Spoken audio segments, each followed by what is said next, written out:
Merry Christmas! Feliz Navidad! Happy Hanukkah! Happy Kwanzaa! Happy holidays, everybody! For the sake of transparency, we are recording this in October, and this is taking every ounce of Christmas energy I can muster this early in the season. This week, we are talking about a truly polarizing film. It chugged its way into our lives and left with the ringing of bells. Have you guessed it yet? We are talking about The Polar Express, the well-known Christmas film that is beloved by many and despised by some. Directed by Forrest Gump director Robert Zemeckis and featuring Tom Hanks as not one but 5 different characters, this animated Christmas film leaves people's opinions divided. The Christmas heroes you didn't know you needed, Lorelle and I, are here to tell you whether this film is a Christmas miracle or a Christmas tragedy. Strap in for this crazy ride on the Polar Express.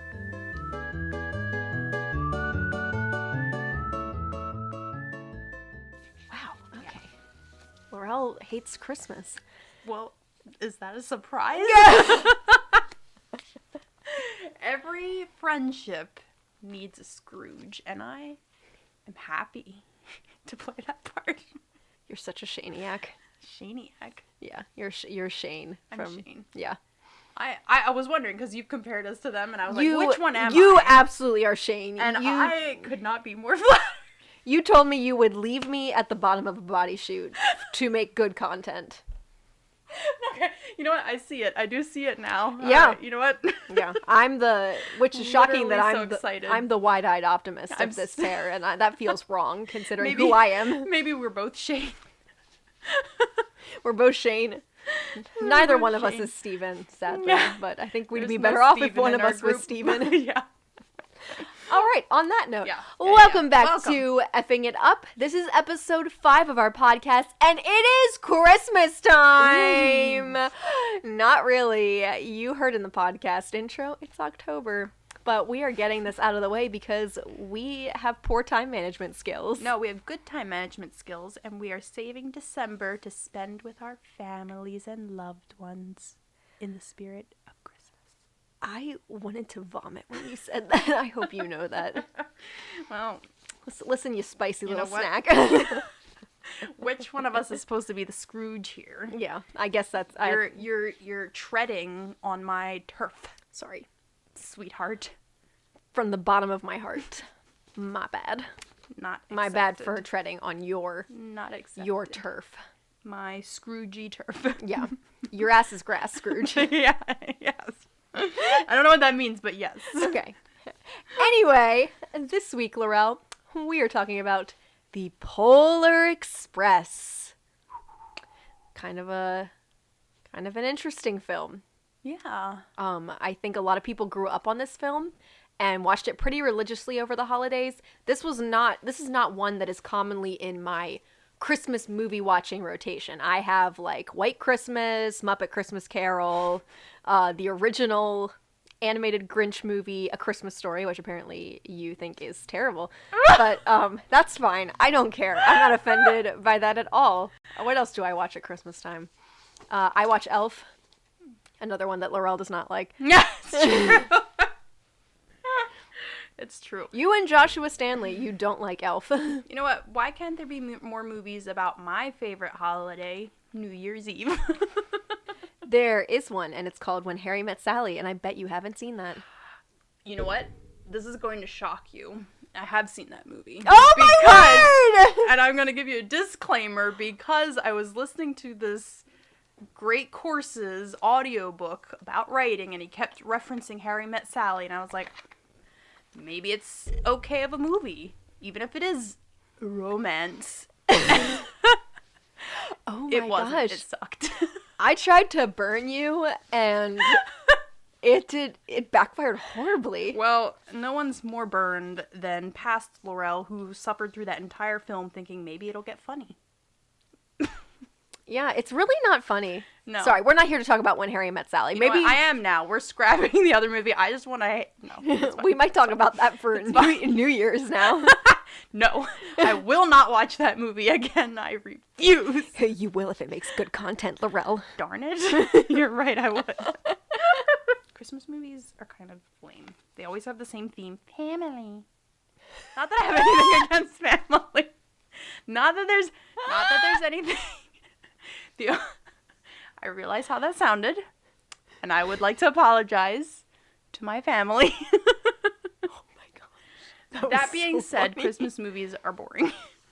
I think you need to meet my old pal, my old Messiah buddy, my old podcast buddy Josh at some point because Does he also hate Christmas movies? Yes, he does. Fantastic. Yeah. Good on you, Josh.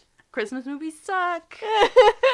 The only Christmassy movie media I like is the Doctor Who Christmas special every year. Oh my gosh.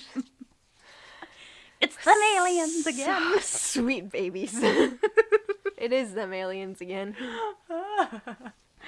Especially if Davies has written the Christmas special. Okay, It that's has fair. a special Davies flair, special Okay. Davies flavor. Okay, Guy Fieri. All right, I'm gonna do just a tiny little baby summary of the Polar Express That's fair. because I feel like I should have been doing this the whole I'd time. never seen it before, and I wouldn't have known what it was about Okay. if I had just listened to this podcast from the future. Okay. Here are the bullet points. Young boy doesn't believe in Santa anymore. It's kind of like He's questioning. He's questioning. He's questioning his faith. He's questioning his faith. Literally. That's how He it's doesn't- framed. He doesn't know if he believes in Santa anymore.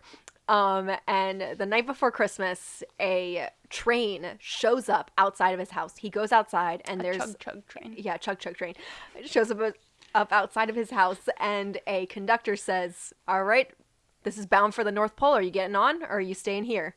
And he's like, "Well." And our hero Sure. says, my I'm gonna- parents told me not to go into vehicles with strangers. And instead of saying that, he hops on the train Oh, yeah, and you're goes on right. a That was a magical different movie. Christmas adventure full of full of some interesting things that happen on this train.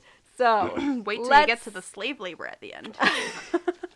what Christmas movie doesn't end with forced slave labor, Lorelle?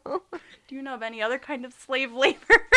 Let's just hop into our grading sheets again. Magic. I love That was more magical than the movie. Oh man, we're not good at burying the lead on our opinions. We're really not good at it, like at all. She's using the reverse royal we to refer only to me. First category, as usual, writing. Writing. Lorelle, we know at this point, Lorelle has the most to say about this category. I showed Maya my notes on the movie, and she just kind of winced. Yeah, there's a lot. Like, I wish you could see the amount of notes that are on this paper. It's a lot, but they're private, so you can't see them. You're not allowed to see them. Yeah. I love you, podcast listeners. Maya says I have to ingratiate Cater myself. to the audience. Cater to the Lorelle. audience. Thank you. She said I'm Oh not my allowed to gosh. keep. She said I had to dial back the open hostility.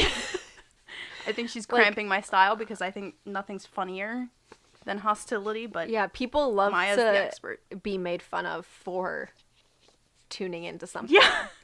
They like to be abused while they're listening. That's what I said, Maya, Oh but you my disagreed with me. Would you just Yeah, get okay, to, sorry. get to your opinions on the writing? Thank you. Okay. Right. Kind of lacking in the writing. I mean, the characters were all kind of bland. It didn't have much that set them apart from each other. We didn't understand their motivations or Yeah. anything about them. I mean, this is Okay. spoilers, obviously, but they didn't even have names. yeah. And who was the red glove guy? And, like, the people on top of the train, were they all the same dude?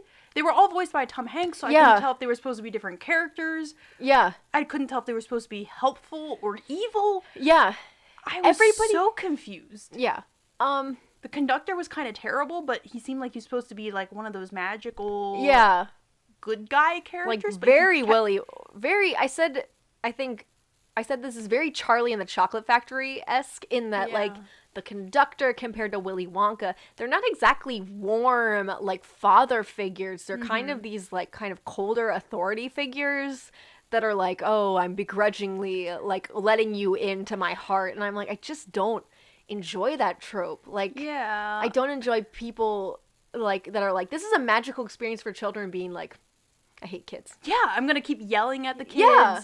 And, like, we talked about how Charlie and the Chocolate Factory kind of punishes kids for doing normal kid stuff. Yes. Like chewing gum. Yeah. Or like, and I told him I have this theory that Roald Dahl actually hated kids. Uh-huh. And he just wanted to like put the most obnoxious childhood habits that really grated on his nerves. Yes. Like his pet peeves about kids, and he wanted to punish kids for those, like, you know, eating a lot, I guess. Yeah. And like chewing gum and talking too much. Yeah. And like wanting things. That is all normal kid behavior. You don't. Yeah. When a kid's like, I'm kind of selfish because I'm a child and my brain isn't fully developed and I don't have, you know, the ability to restrain some of these impulses. How about, you know, instead of modeling good behavior or like gently correcting or helping them empathize, murk the kid. Murk the kid. So I think, you know, there's similarity to that in the way that the Polar Express, the good, quote, kids are quiet and like unseen. And bland. Yeah. And say, yes, sir. Anything for you, sir. Yeah. And are just like completely vacant. Yeah. And not like children at all. Yeah. I Don't make a kid movie if you hate kids. Yeah. I felt a little more kindly to the writing in that I felt like the pacing and the building tension was pretty good. But honestly, the more it went along, the more I was just like, it is just kind of bland. Like, there's not a lot there. I was kind of torn because I thought some of the line delivery, like the line delivery was bad. I didn't think the lines themselves were that awful. Like, I think if they had had different tones and a little more inflection, it would have been fine. Because the whole purpose of the film is the magical experience. It's not really on the dialogue, but like, well, I just was so underwhelmed. Yeah, having never seen this movie, I thought I was going to be in for like this magical, snowy, Christmas, brightly colored, you know, red and green and yellow lights, you know, snowbells kind of experience. And instead it was just like industrial Victorian era brick tenement houses. Yeah, we're skipping down to visuals a little bit. But how dare you? And like, and just like grim side characters and bland main characters. Like you said, there was an arc in plot. It felt like a movie. It felt like a story. Yeah. But the experience was just not there. You know, it was joyless. It was joyless. I'll tell you, I was gearing up for Christmas magic. Okay, so I know I just got done saying I don't like Christmas movies, but I will give you a sort of, it's not a Christmas movie maybe, but more of a fall vibe movie. Yeah. I think it's in the Harry Potter Prisoner of Azkaban. Yeah. Where he's picked up by that bus. Is that the right movie? Yeah. I was gearing up for like a movie-long experience of that. Like zany, wacky shenanigans, magical bus ride. It's chaotic, but it's fun. You know, it's wild, but you feel safe. Yes. And there's color, and there's colorful characters. That's what I wanted. That's what it should have been. That's probably what I was hoping for. With like maybe some Frozen-esque visuals with like glittering ice and like, no, we didn't get any of that. And I'm sad. So what did you grade the writing? Because I'm sorry, I was talking about visuals again. No, I was gonna say I want to kind of wrap up writing because I think this was like the least applicable category for this movie. Yeah. Because there really wasn't a problem with how the story was structured, I would say, except for just...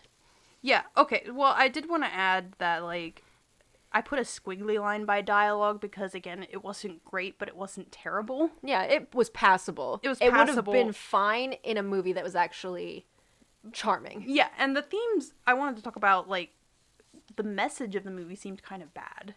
Like, we talked about that a lot while we were watching the movie. Yeah. But the message kind of seems to be, don't question anything. Don't question anything. Yeah. I understand what they were probably going for was let yourself be a kid and keep the magic alive. Mm-hmm. But I think also coming from evangelical upbringing, it's hard for us to hear the don't question motif. Yeah. Like...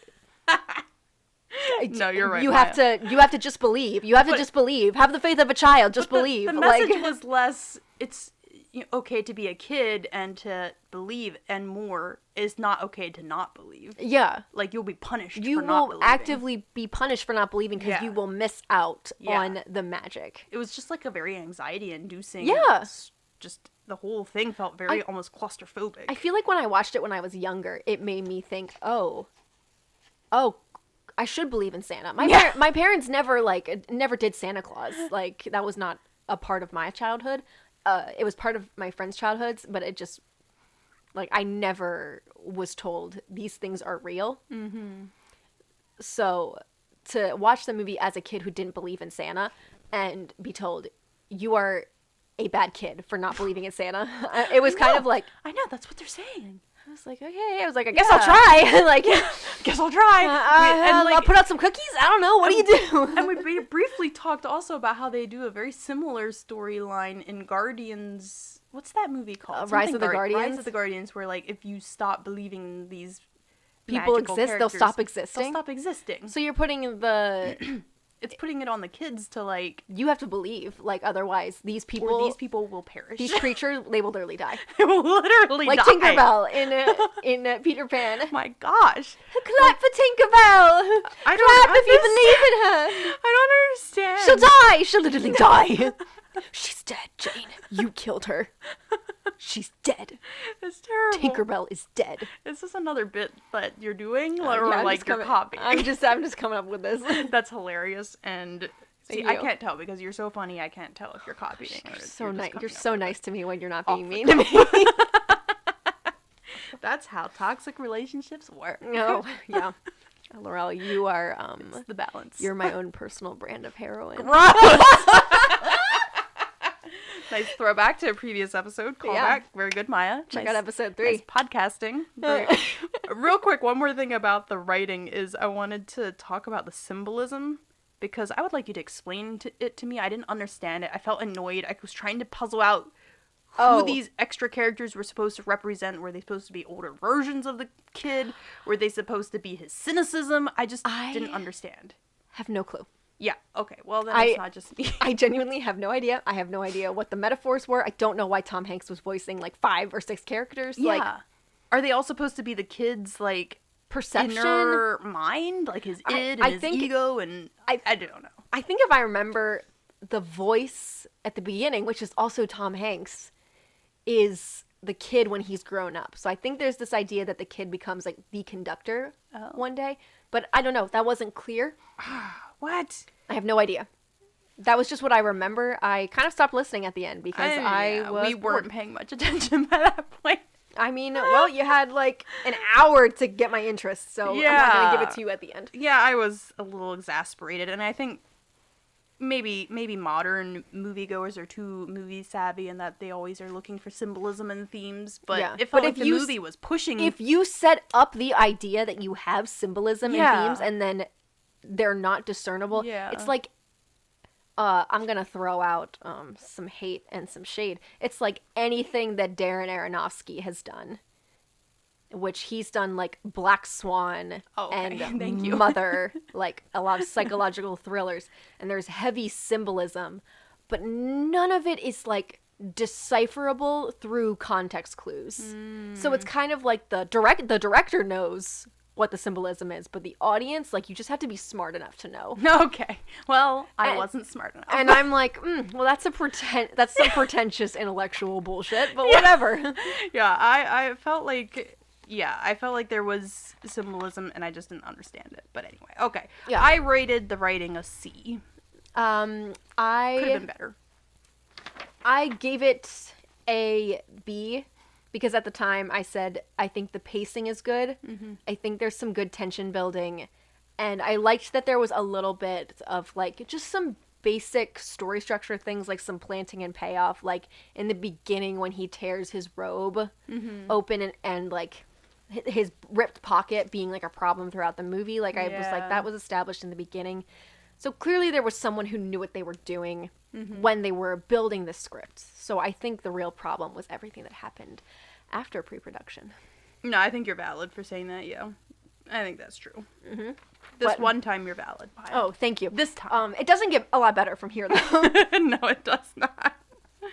No, it does not. So, category dose, acting. Tell me. Speak. Literally, I think we already discussed this a little bit, but lifeless. Absolutely just so bland and uninteresting. You could have replaced any of the voice actors in this with, like, just 2 sticks of butter rubbing together, and I think that would have been more interesting. Ew, no. It would have evoked more emotion. Yeah. I'll give you that. Yeah. Or, like, those little Muppets that, like, just go do-do-do-do-do. All right. Mana mana. If that's all you have to say, I'm going to interrupt your Muppet routine for the sake of the audience. I think they were done with that. How dare you interrupt my Muppet routine? I'm going to make you watch Muppet Christmas Carol this year. I hope Holy you know crap, that. that sounds horrible. I don't like the Muppets and I don't like Christmas movies. It's magical. Get ready. We're gonna have a great time, Lorelle. First of all, what did you rate acting?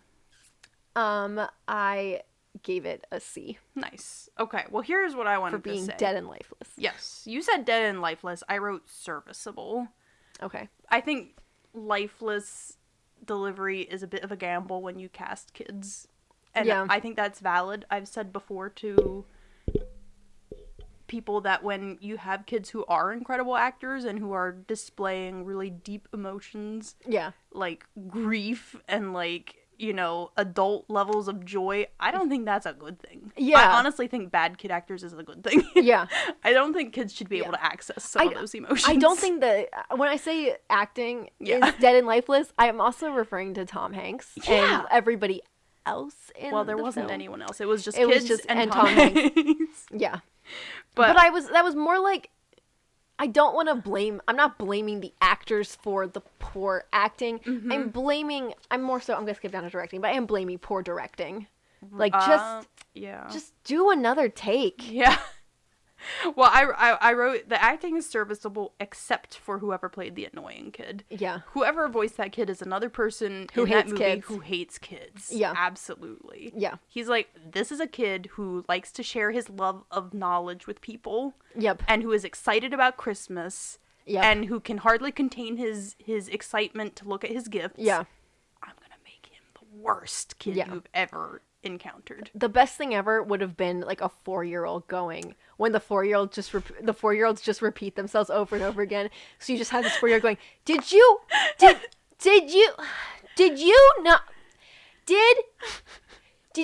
know that trucks Literally, yes. drive on the road? And I saw a big bright red truck, and that's why I love Yeah. kids, because they're like Yeah. tiny drunkards, They're excited and they're enthusiastic.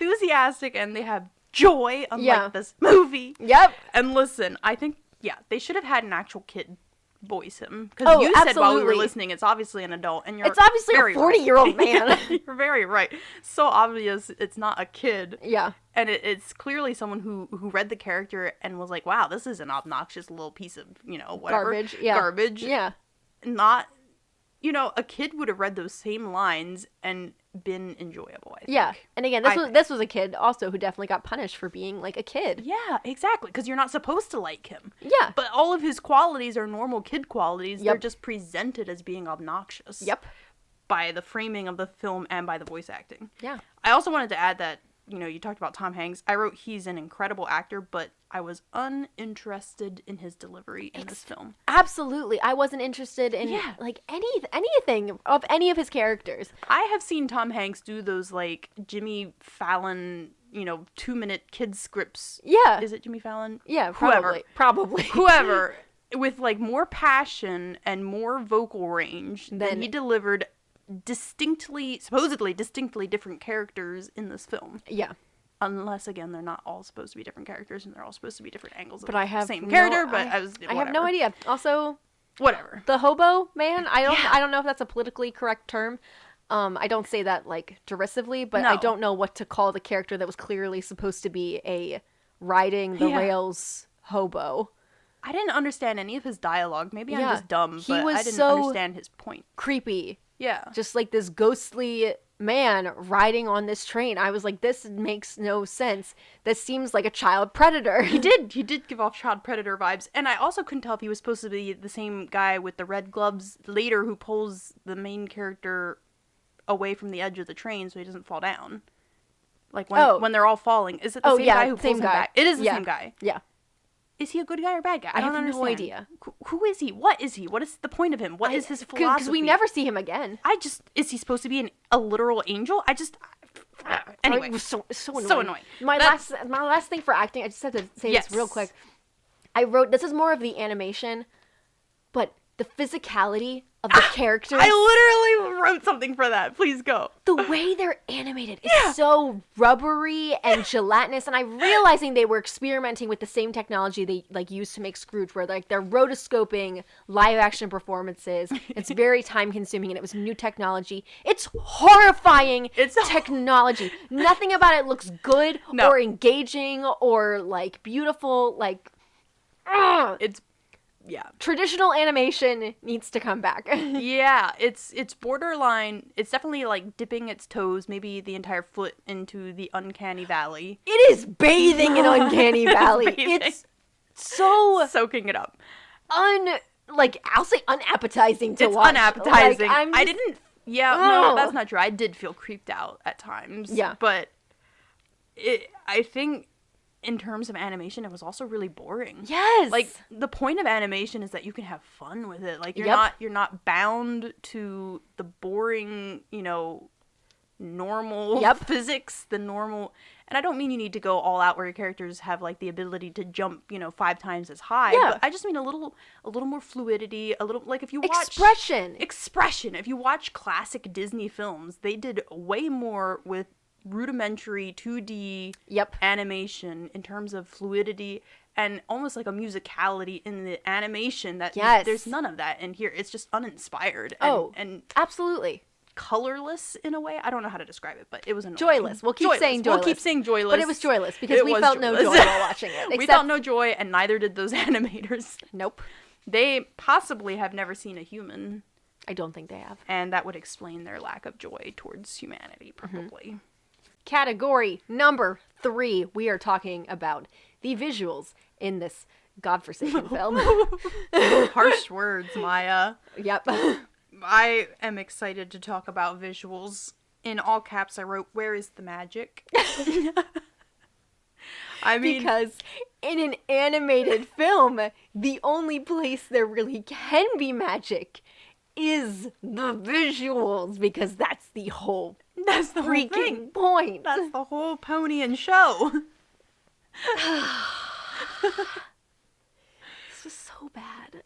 Yeah, it's you watch a Christmas movie with literal magic in it. Yep. And you expect it to be kind of one of those stories where you're living your normal everyday life and maybe things are a little drab because you haven't learned to look at the world through magical eyes yet. Yep. And then you're whisked away on a magical adventure where everything is heightened and there's energy and joy, excuse me for saying that again, and color and magic. And then but we don't get that. We don't get any of that.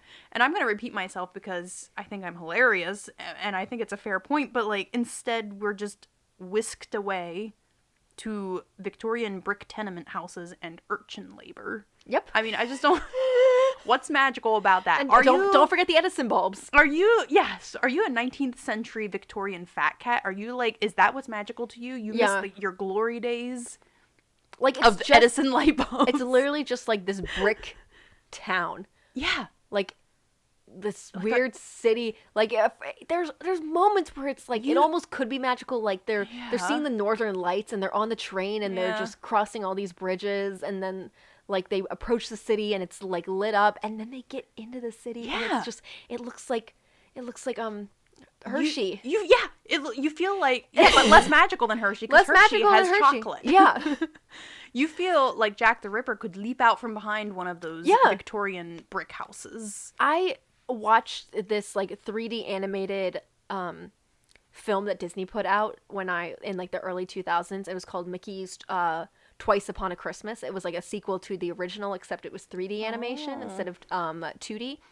And there's an episode where like Huey, Dewey, and Louie get whisked away to the North Pole because they have to get themselves off the naughty list, obviously.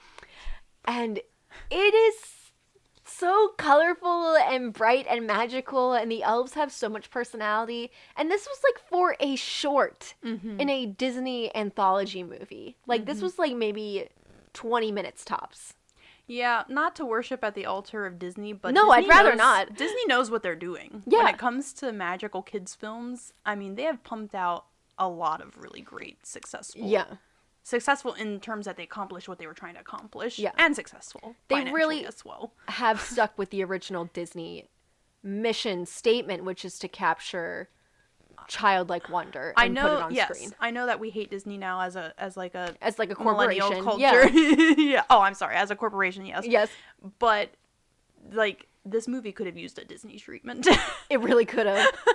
It's so grim. It's so grim. It might as well be the Ghost of Christmas Future version in A Christmas Carol, that is where a really it's good just way this to dark describe world, it. and like Scrooge is looking at his own grave. I just don't understand how you make a Christmas movie with 3 colors. I know. It's, And one of those colors is black. I was so hopeful in the beginning when the train pulled up and it's like snowing, Yeah. and the scale of this train is so huge compared to this like Yeah. young boy, and like this golden light is casting across the snow. If the whole movie had been like that, I think it would have been a better movie, but no. The whole movie should have been real quick treatment to make this movie much better. It should have been about that other kid, the one who comes from the house that's not lit up. Yes. He gets on the train.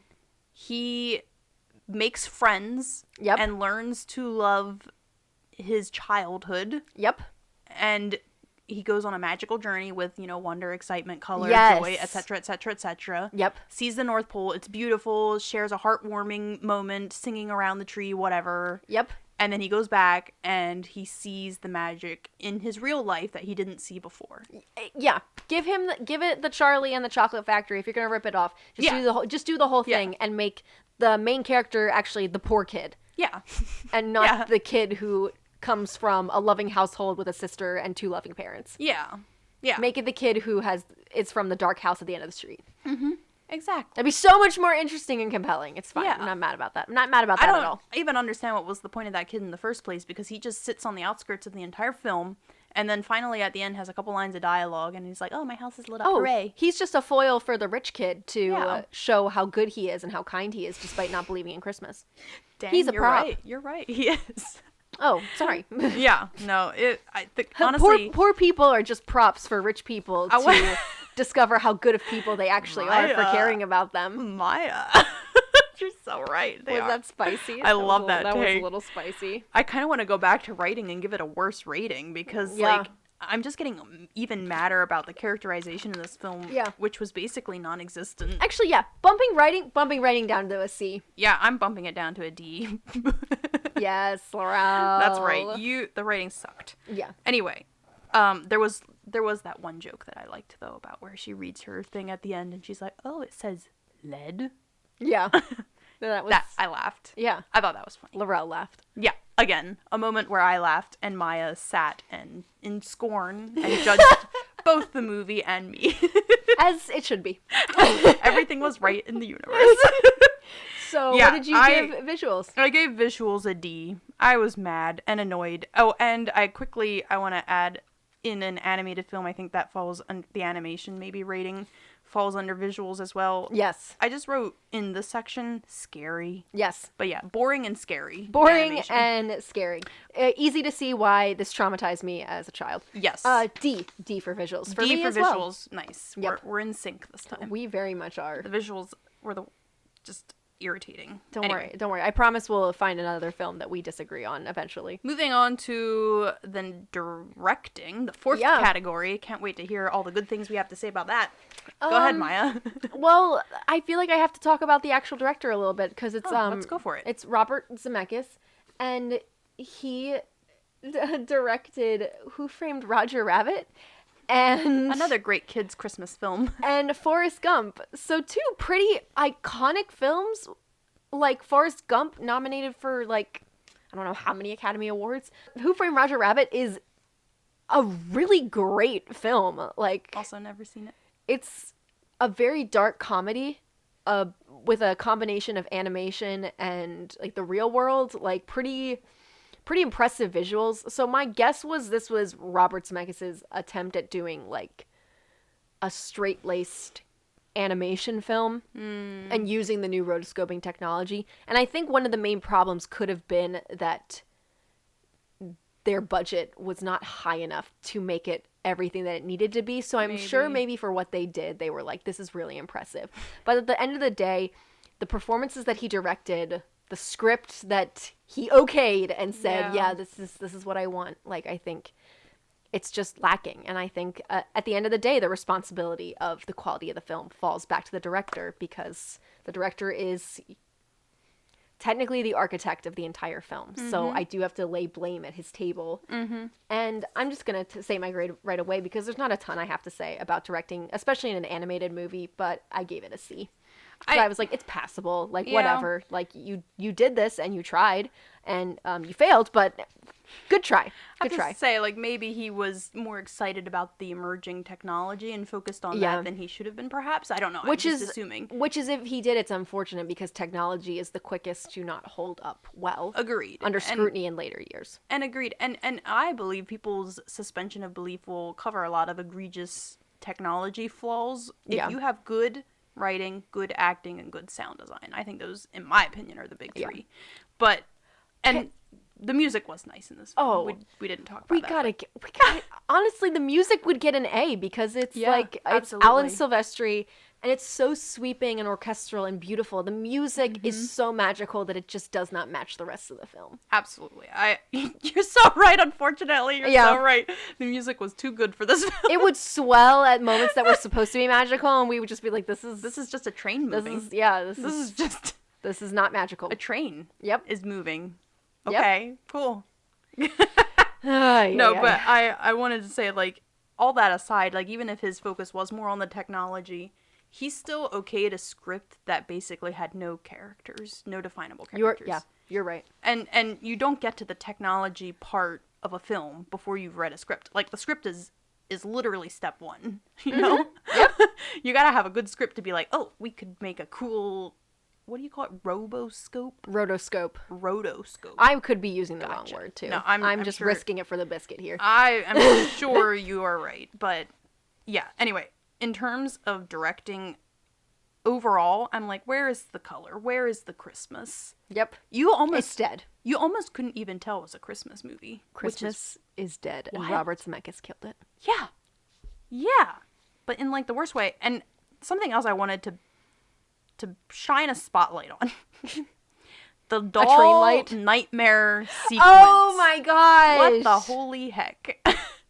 Not every kid's movie needs a nightmare sequence. No. In fact, if I may be so bold, perhaps no kid's movie needs a nightmare sequence. This wasn't made in the 80s either. Right. Like, that was a staple of 80s movies, were traumatizing children's movies. I don't get it. No. I was scarred, and I am a grown adult. I mean, arguably a grown adult. And why? I had talked about watching this with my nephew, maybe, because on IMDb, it gives it really tame ratings in the Parents Guide. Nope. I was like, if I would, what? It teaches children to get into cars with strangers, trust weird men on top of trains that just give you random drinks. Yeah, don't accept beverages from strange dudes. Especially if they're going, hey, you want to drink it? Or elves who say, trust me. Give me that present back, kid. We didn't even talk about the slave labor in this film, and I don't know that we have time to, but we're just gonna, like modern America, we're gonna gloss over the slavery and move on. Oh, snap! That's in the past. It's in the past, and it's no longer relevant. So, wow, she went for the throat on that one. Yeah. I just have a couple comments to directing. Just honestly to wrap up. Okay, I just want to quickly give my rating then, if I may use your own rating scale. If you must, Lorelle. I gave directing a D. Okay, kind of lame. I think that you're right. So what did your final grade come out to? Oh, my final grade, so I initially gave it a D+, and then I was like, honestly, this movie wasn't as annoying as Ghostbusters, and I think I gave that one, like, a D something, so I was like, I'll give this one a C-. It's not that big of a difference, but it made me feel better about myself. I also gave it a C-. Dang, Maya! Barely doing the bare minimum could have been the tagline for this movie. Yeah, it just squeaks by into the... above bare minimum. I think my only other fun thing that I really wanted to mention was the fact that you predicted the whole movie at the beginning of it. You said this is gonna be one of those stupid movies where he thinks it's all a dream, and then there's one thing to prove that it's not actually a dream. And I was just sitting there going, Oh yeah, you're right. Yeah, that was pretty great. yeah. So, any other comments, questions, concerns you have, Lorelle, Well, regarding to this monstrosity of a film that we viewed? We didn't talk about, and I don't think we have time to talk about, sort of the religious undertones to this movie. Oh my gosh, it's which really, were really weird. weird. Yeah. Is it? Are they actually religious undertones, or do we interpret them I don't think as religious undertones because of our I don't upbringing? think we're putting that in there, because he's like, oh dang, I wish I could remember some of the Something about seeing is believing, but believing is seeing, some yeah, nonsense. the whole like seeing is believing is a dumb way to live kind of Yeah. vibes. And I'm saying this as a Christian. Yes. So, I feel like We literally, our life and our faith is built on believing on what we do not see. yeah. But that doesn't mean blindly follow anything that an adult tells you without Yeah. any questions, comments, or concerns. So my takeaway of this film was that it was likely made by angry Christians who hate children. Yes. And there are people like that out there. There You are can believe people it. like that. I feel like that's not actually the director of the film based on his other work. Yeah, we'll give the director But some slack. maybe the writer. And we'll give Tom Hanks some slack, because Yeah. I feel like he genuinely enjoys kids. Yes. Based on, like, his work in Toy Oh, Story. absolutely. And how he seems to enjoy kids coming up to him and asking about that. But anyway. Yeah. Moving on very quickly, I just want to say this film feels like it was a bad adaptation of a beloved children's book. Yep. And I don't know that there is a children's book. I'm assuming there's not one. You said that it's not based on a book. Nope. But that's what it feels like. This It is feels just from somebody's brain. it feels like they adapted like Harry Potter, but very, Yeah. very poorly. Or Yep. Charlie and the Chocolate Factory, but But really very, badly. very poorly. Very Yeah. poorly. Very Anyway, poorly should actually be the tagline. very, very poorly. Very, very poorly. Kind of like the side characters we don't care about. Yep. Anyway, that's how they go through life, poorly, because they're poor. Get it? Oh my gosh. All right, Maya. Final thoughts. Final thoughts. If you enjoy this film, I'm sorry that we trash talked it, but also not really, because these are our honest opinions. I hope that there is another Christmas movie that you can enjoy now that we have pooped all over this one. And if you love Christmas, you won't after you watch this film. This is not a glowing review for Christmas. No. There's barely Christmas in the movie, so I think. Yeah, Christmas was like not even a side character. No. No. But those are our final thoughts. This was not a win for us. No. Not a win, more of a lose. More of a A loss for us because we lost a couple hours of our life watching it and then talking about it. But we hope Talking about that it you was enjoyed us talking and complaining about the Polar Express. Any And- day we would suffer for you, dear listeners. Absolutely. So please, again, send your recommendations in. We'll suffer again. Yeah, send us Done it more once. movies like The Polar Express. Beloved celebrities of Hollywood and our dear regular non-celebrity listeners, thank you again for tuning in to Effing It Up. You can follow us on Instagram at Effing It Up. You can also find us on YouTube, also under Effing It Up. Shockingly, it's not a very common name, so it's pretty easy to find us. But thank you again for everybody who tunes in. Again, we really appreciate you all, and we hope that you have a very Merry Christmas. Please watch a better movie than this one. Keep it feral. Bye, guys! That was a really good cue. That's why you're the boss. That's why I am the boss.